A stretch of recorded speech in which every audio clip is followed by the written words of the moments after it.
BJ Bennett here with Robbie Ross on SouthernPigskin.com. And Robbie, of course, today was Selection Sunday in the FCS as you had the pool picked for the 2016 playoffs, and 4 Southern Conference teams have been picked to represent the league in the postseason. The first time ever 4 Southern Conference teams have been picked. And I got to give you some props. You've been doing the last couple of weeks on SouthernPigskin.com your playoff projections. You had 4 teams in, even after Samford's loss yesterday, and the SoCon got 4 teams in this morning. Yeah, first time ever, as you said, and Samford was a little iffy after they lost in what was a huge upset to ETSU 15-14 yesterday.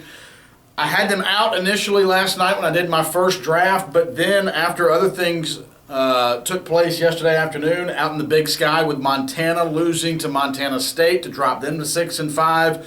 Also, some other teams lost across the nation that dropped the bubble teams to 6-5. I didn't place any 6-5 teams in my bracket. The committee did with Illinois State, which we'll get to in a moment. I had Albany in at 7-4.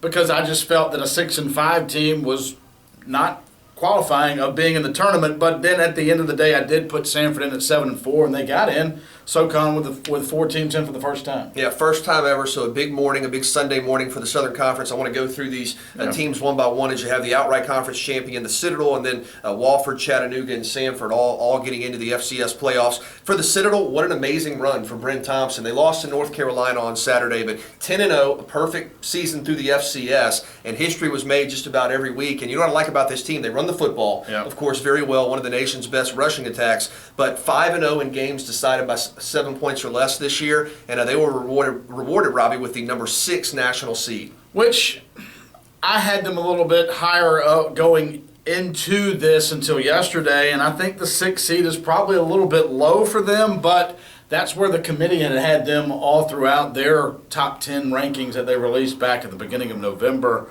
10-1. Didn't play as well as I thought they would yesterday in North Carolina, but it didn't hurt them as they still got the first round bye. Playing the winner of Wofford and Charleston Southern, which would be a rematch, of course, in the regular season of them defeating Wofford, and then a rematch of last year's second round game if Charleston Southern were to win that one. That Charleston Southern won 14-6 before they ultimately fell in the quarterfinals. But as you said, 5-0 in games decided in less than 1 possession, and they're finding ways to win. They were down by 10 to Samford a couple of weeks ago, late, but found a way to win that one in overtime. They were down to Chattanooga, came back. They were down to Furman, down the first game of the year to Mercer, 14-0 in a hurry.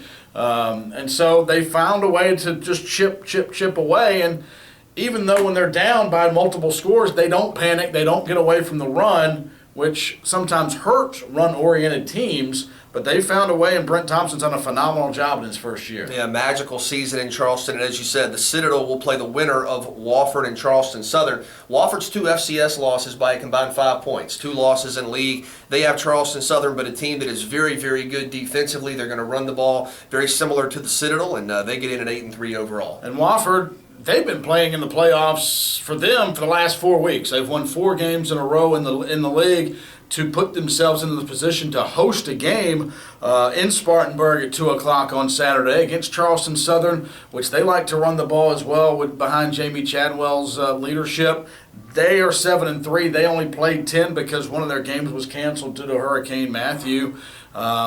Up and down, we all saw them hang with the first college football game of the season against the 5-time defending national champion North Dakota State. They've been kind of up and down. They dropped a conference game for the first time in 2 years to Liberty, but then they bounced back, beating Kennesaw State nicely yesterday. It'll be interesting to see how those 2 teams match up. Wofford going to run it, as you said, and then play great defense. I think Wofford has a little bit of an edge on the roll that they're on now, winning 4 in a row to get into the playoffs to hopefully move forward and set up a second-round SoCon matchup. And Mike Ayers knows how to win this time of year. This is his 11th season in Spartanburg of at least 8 wins. So one of the best coaches in college football there. Of course, Chattanooga in the playoffs. We've seen that now for the last couple of years. Their 3rd straight appearance, probably should have been in 4 years ago, or potentially could have been in, but 3 straight bids for Chattanooga, and great veteran playmakers all over the field. And this is a team, again, that has been here. Absolutely, and they're going to be hosting. The last 2 years, they've won a game at least once in the playoffs. They beat Indiana State in the first round, or in the second round after getting a bye in 2014 before losing to New Hampshire in the quarterfinals. Then last year they won the first round matchup against Fordham before falling to Jacksonville State in overtime in the second round. So they know how to win in the postseason. Also, something to look at, they're hosting Weber State on Saturday at Max Finley Stadium up in Chattanooga. And Weber State coming all the way across the country, I believe, just glancing, that is going to be the longest trip that anybody has to make in the first round, Weber State to Chattanooga, so that plays into the Mocs' hands as well. Sanford also getting in as that fourth team from the Southern Conference making the FCS playoffs. They're going to throw it around with the Hatch attack. Chris Hatcher, and things maybe got a little interesting as they lost on a last-second field goal to ETSU yesterday. But the committee's still rewarding playing in a tough league, winning some big games, and Sanford in the playoffs. They are the fourth team in the playoffs. They do have to go on the road to Youngstown State out of the Missouri Valley Conference. Youngstown State 8-3. I had Sanford hosting up until yesterday a first-round matchup, maybe even coming down to Chattanooga, going from a seed all the way down to going on the road, but that didn't factor out with the way Sanford stubbed their toe yesterday. But Sanford's going to go up there and throw the ball all around the yard, like you said, and Youngstown State plays good pass defense in that tough Missouri Valley Conference League. They don't really see a lot of passing. It's more of a grinded out, gritty, running league. So it'll be interesting to see how Youngstown adjusts to what Sanford's going to bring. Winner of that one goes on to play the 3 seed in Jacksonville State, which has had a phenomenal year. 4 Southern Conference teams in the FCS playoffs. BJ Bennett here with Robbie Ross. And Robbie, just finally your thoughts on what this says about the SoCon. I know a league that's been in transition a little bit, and maybe how you see this thing unfolding as you look at the first couple of rounds. First couple of rounds, I think it's very interesting. I think Chattanooga has a great chance to move on at home against Weber State, who's 7-4 out of the Big Sky. Traditionally not a very strong conference except at the top with Eastern Washington and Montana. So Chattanooga goes on to take on Sam Houston State, who I felt as a 5 seed, the only undefeated team in FCS football, got a little bit of a low seed there. I thought that Sam Houston State, as we look at the top 8 seeds, we haven't really announced those. The top 8 was North Dakota State, of course, the 5-time defending national champion at number 1, Eastern Washington at number 2. I thought Sam Houston State could be put in that spot at number 2 or at least number 3 where they placed Jacksonville State. Certainly number 4 where James Madison, of course, the CAA is always a very tough league.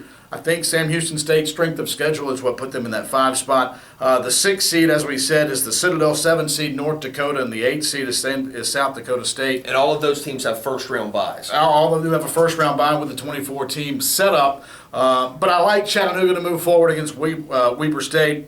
I really like the fact that Sanford, I think, had a little wake-up call yesterday, losing to ETSU, going to throw the ball all over the place with their weapons. Hamilton, of course, Devlin Hodges, the quarterback, to Hamilton, the wide receiver, to move on in the second round. I think the SoCon is going to have a clean sweep and have 4 teams into the second round after Wofford beats Charleston Southern, which sets up a very interesting matchup on December 3rd in Charleston with Citadel and Wofford. Well, and here's something to think about. Again, history made today as the Southern Conference for the first time ever 4 teams in the FCS playoffs. Robbie, I did some research. I got some numbers here. All right. All time in the FCS playoffs, the Southern Conference is 103-66, a 61% winning rate. That is the highest of any FCS league. It so is.